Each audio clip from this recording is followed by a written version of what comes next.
Phone पर थाना प्रभारी के साथ बातचीत की ऑडियो वायरल के बाद बुधवार को पूर्व विधायक एवं कांग्रेसी नेता राव बहादुर सिंह पहली बार मीडिया से रूबरू हुए। पूर्व विधायक ने एक बार फिर कनीना सिटी थाना प्रभारी पर होटल तथा अन्य प्रतिष्ठानों से मंथली लेने जैसे गंभीर आरोप लगाए हैं।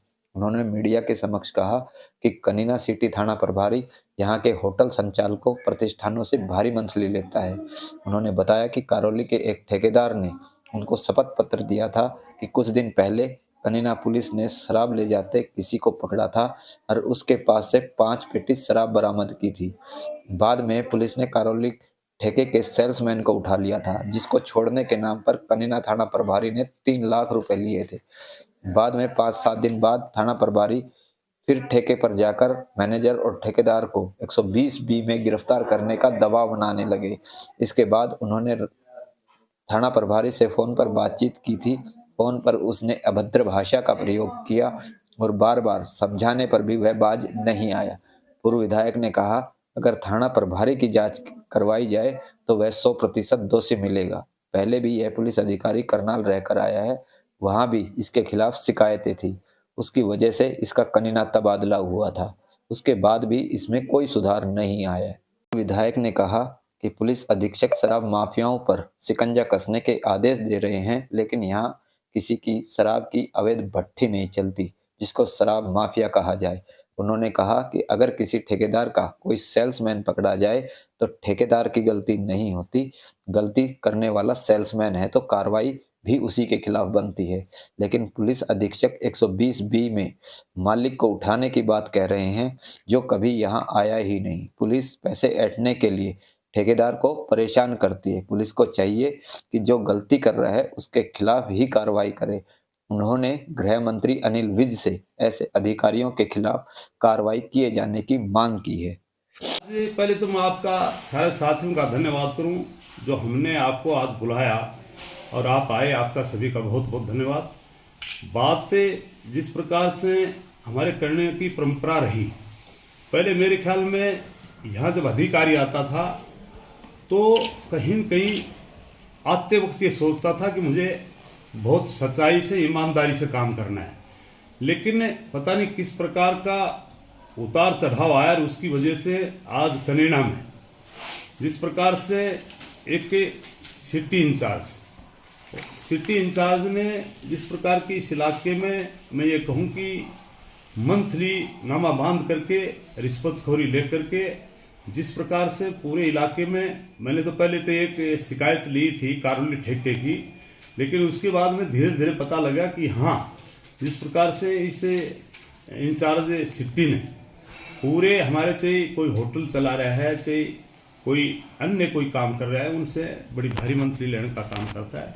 और उसको लेकर के खास करके तो मैंने करौली का, मेरे पास में एक एफिडेविट आया था कि ऐसे ऐसे इन्होंने कोई 5 पेटी पकड़ी, कोई पता नहीं ले जा रहा था, उसको लेकर के इन्होंने सेल्समैन को करौली के को उठाया और उठा करके उसको उठाने के बाद में उसको छोड़ने के एवज में इन्होंने 3 लाख रुपए लेकर उसको छोड़ने का काम किया। और फिर बाद में 5-7 दिन का टाइम लेकर के और फिर ठेके पर जाकर के कहने लगा कि आपका मालिक को और आपके जो मैनेजर हैं उनको 120 बी में और लेने का काम करेंगे, नहीं तो आप हमारे से आकर के बात करने का काम करेंगे। इसको लेकर के मेरे को उन्होंने बताया और मैंने उनका जिस प्रकार से उन्होंने बताया उस प्रकार से मैंने एसएचओ से जानकारी लेने का काम किया। और वो जानकारी जिस प्रकार से मैंने ली, उससे पहले तो आपको पता है कि मैंने पहले सबसे पहले एसएचओ साहब को राम राम कर करके उनसे मैंने राम राम कर करके उनका आदर किया।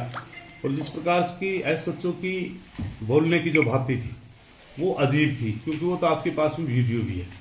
और जिस प्रकार से उसने बात की उसको लेकर फिर मैंने कहा कि आप अधिकारी हैं, सोच करके काम करें, लेकिन वो किसी प्रकार से बात नहीं आया।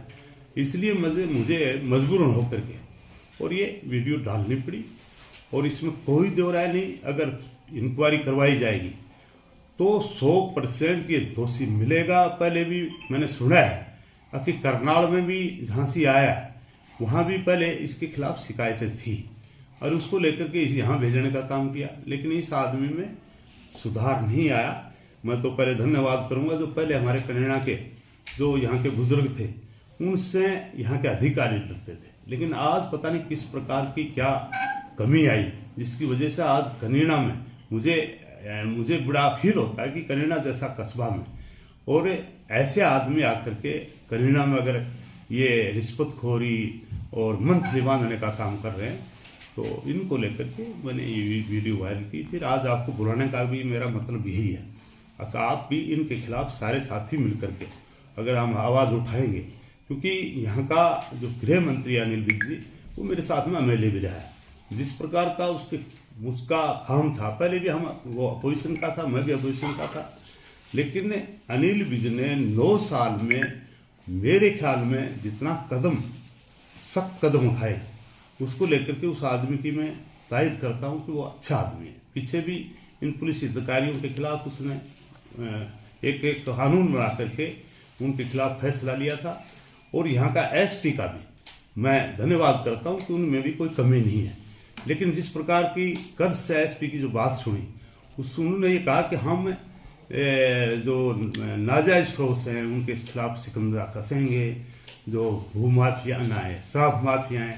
एक तो शराब माफिया कौन होता है? जो कोई नाजायज भट्टी चला करके शराब बनाता हो। अगर किसी सेल्समैन ने अगर कोई पूरी स्टेट में काम ले रखा है, दूसरी स्टेट में ले रखा है, मालिक कहीं बैठा है और वो अगर सेल्समैन ने कहीं 5 पेटी दे दी, सेल्समैन का कसूर, और माननीय एसपी साहब कहते कि उस मालिक को उठा के लाओ जो आज तक इस एरिया में भी नहीं आया और उसके खिलाफ 120 भी बनाओ। कितनी बड़ी बात है। एक बहुत बड़ा व्यापारी अरबों रुपए का, खरबों रुपए का काम होता है और उसको ला करके ये यहाँ परेशान करते हैं सिर्फ पैसे ऐंठने। मैं एक बात पूछना चाहता हूँ, हमारे ये सामान्य है जो, क्योंकि मैं वैसे भी यूपीएससी से निकले हुए अधिकारियों का, चाहे कोई आईएएस हो, चाहे आईपीएस हो, चाहे आईआरएस हो, और चाहे कोई भी अधिकारी हो, मैं उनका सम्मान करता हूँ, क्योंकि मैंने ये इस प्रकार का अपने स्कूल में मैंने उनमें संस्कार डालने का भी काम किया है। मेरे स्कूल से कम 20-22 बच्चे हैं जो आज यूपीएससी से निकले हैं। लेकिन एक मेरी समझ में नहीं बैठी किस प्रकार तो हमारी स्टेट गवर्नमेंट ने कानून बनाने का काम किया, किस प्रकार से सेंट्रल गवर्नमेंट ने कानून बनाने का काम किया। अगर कोई व्यापारी दूर बैठा, 500 किलोमीटर दूर बैठ करके कोई व्यापार चला रहा है, अगर वहां कोई उसका नौकर गलती करता है तो उसके ऊपर 120 भी, और अगर एक एसएचओ या आईओ कोई गलती करे तो कोई डीएसपी पे या एसएचओ पे या एसपी के खिलाफ 120 क्यों नहीं बनती। तो मैं प्रार्थना करूंगा हमारे जो राजनीतिक लोग इनसे भी, अधिकारियों से भी, अगर डीसी का कोई कलरक गलती करे तो डीसी पर जुर्म बढ़ता है, न कि डीसी के कलरक पर जुर्म बढ़ता है, न कि डीसी पे या एसटी पे। तो जब एक व्यापार कोई कर रहा है, सम्मानित लोग कोई व्यापार करता है और उसको ऊपर ठा के ना अगर 120 लगा दो और उसको अंदर डाल दो, तो ये कौन सी न्याय होगी? हम तो ये पूछना चाहते हैं। जी प्रधान जी, आपने आरोप लगाया पुलिस